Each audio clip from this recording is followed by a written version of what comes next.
को स्वयंभू माना जाता है, जिसका मतलब होता है कि भगवान शिव का जन्म स्वयं ही हुआ था। यानी कि इससे एक बात तो साफ हो जाती है कि ना ही भगवान शिव की कोई माता है और ना ही उनके कोई पिता हैं। इसी कारण से भगवान शिव पंच तत्वों से भी परे हैं, जिस कारण से इन्हें मृत्यु का भी कोई भय नहीं है और इनकी मृत्यु कभी नहीं हो सकती। पर अब बात करते हैं विष्णु पुराण में बताई गई भगवान शिव के जन्म से जुड़ी हुई एक और कहानी के बारे में।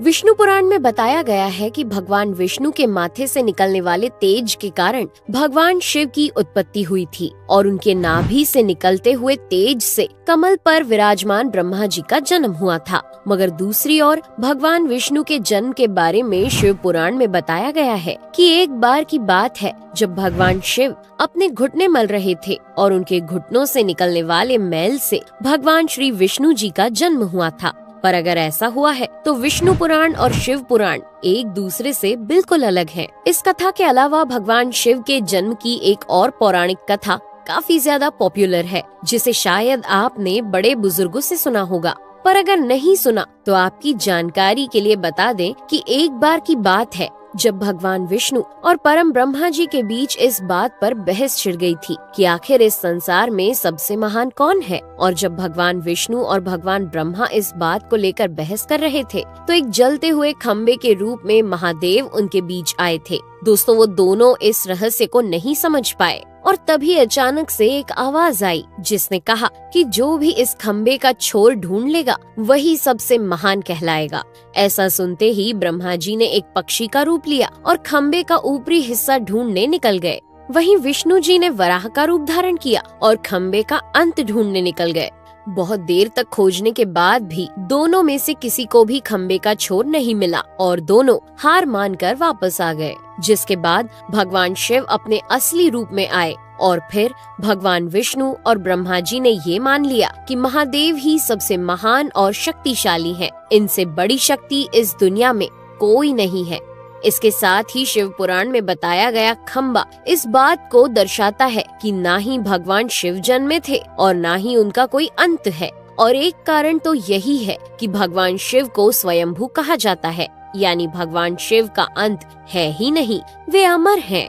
अब हम बात करते हैं भगवान शिव से जुड़े एक ऐसे विषय के बारे में जो सबसे ज्यादा प्रसिद्ध है कि क्या भगवान ब्रह्मा भगवान शिव के पिता हैं? जी हाँ, इनकी ये कहानी लोगों के बीच काफी प्रसिद्ध है। तो आपको बता दें कि आखिर किस प्रकार भगवान शिव ने ब्रह्मा पुत्र के रूप में जन्म लिया था। इसके पीछे विष्णु पुराण की एक पौराणिक कथा है, जिसके अनुसार जब धरती, आकाश, पाताल या कहें पूरा यूनिवर्स जलमग्न यानी पानी में डूबा हुआ था, तब भगवान विष्णु के अलावा कोई भी देव या प्राणी इस संसार में नहीं था। तब केवल विष्णु ही जल सतह पर अपने शेष नाग पर लेटे हुए नजर आ रहे थे। जिसके बाद उनकी नाभि से कमल की डंडी पर ब्रह्मा जी प्रकट हुए और जब भगवान ब्रह्मा और भगवान विष्णु इस यूनिवर्स से संबंधित बातें कर रहे थे तब भगवान शिव प्रकट हुए, जिसके बाद ब्रह्मा ने उन्हें पहचानने से इनकार कर दिया। इस कारण से भगवान शिव रूठ गए और उनके रूठ जाने के कारण भगवान विष्णु ने उन्हें दिव्य दृष्टि प्रदान कर ब्रह्मा जी को भगवान शिव की याद दिलाई।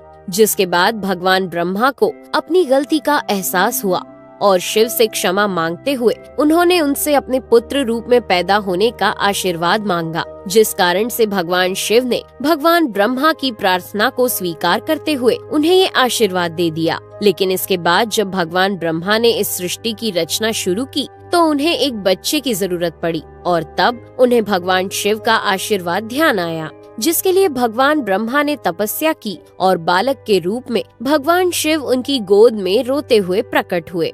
आपको बता दें कि ये भगवान शिव का एकमात्र बाल रूप है। जब भगवान ब्रह्मा ने उनके रोने का कारण पूछा तो उन्होंने बताया कि उनका कोई नाम नहीं है। तब भगवान ब्रह्मा ने भगवान शिव का नाम रुद्र रख दिया, जिसका मतलब होता है रोने वाला। पर इसके बावजूद भी भगवान शिव चुप नहीं हुए, इसलिए ब्रह्मा ने उन्हें दूसरा नाम दिया। पर शिव को वो नाम भी पसंद नहीं आया और फिर भी वे चुप नहीं हुए।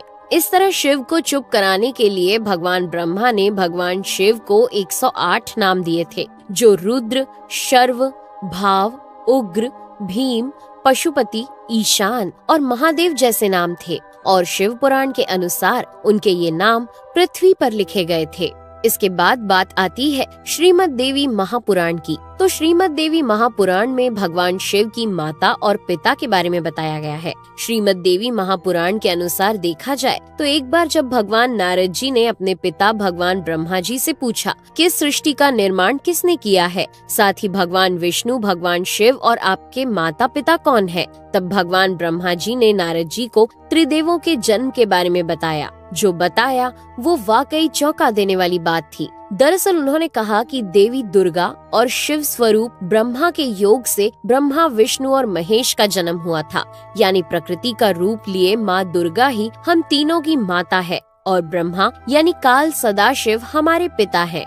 इसके साथ ही श्रीमद् देवी महापुराण में भी भगवान विष्णु और भगवान ब्रह्मा के बीच हुए झगड़े की एक कहानी मिलती है, जिसके अनुसार एक बार श्री ब्रह्मा जी और विष्णु जी में झगड़ा हुआ और दोनों में बहस छिड़ी हुई थी। तब भगवान ब्रह्मा ने कहा कि सृष्टि को मैंने बनाया है और मैं ही प्रजापिता हूँ, जिसके जवाब में भगवान विष्णु जी ने कहा कि मैं आपका पिता हूँ क्योंकि आप मेरी नाभि से निकले हुए कमल से पैदा हुए हैं। और धीरे धीरे कर ये बहस बढ़ती गई। दोस्तों, इसके बाद इन दोनों का झगड़ा सुनकर सदाशिव वहाँ पहुँचे और उन्होंने कहा कि पुत्रों, मैंने ही तुमको इस संसार को बनाने और इसे संभालने के केवल 2 काम दिए हैं। इसी प्रकार मैंने शंकर और रुद्र को संहार और तिरोगति के कार्य दिए हैं। इसके साथ ही उन्होंने कहा कि मेरे 5 मुख हैं। एक मुख से अकार, दूसरे मुख से उकार, तीसरे मुख से मुकार, चौथे मुख से बिंदु और 5वें मुख से नाद यानी कि शब्द प्रकट हुए हैं।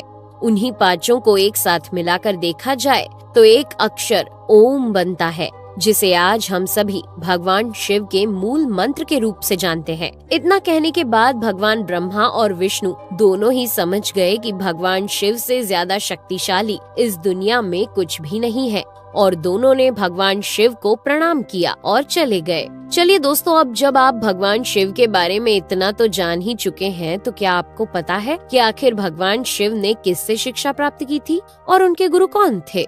हम जानते हैं शायद ही इसका जवाब आप में से किसी को पता होगा, पर जिन्हें नहीं पता उन्हें बता दें कि भगवान शिव स्वयं इस संसार के गुरु माने जाते हैं, जिन्होंने इस संसार में गुरु शिष्य की परंपरा की शुरुआत की थी। लेकिन अगर सवाल आता है कि आखिर भगवान शिव किसके गुरु थे, तो आपको जरूर जान लेना चाहिए कि हिंदू धर्म के ग्रंथ कहते हैं कि ब्रह्मा जी और शिव जी इस संसार के सबसे पहले गुरु हैं, जिन्होंने गुरु शिष्य के इस रिश्ते की शुरुआत की थी।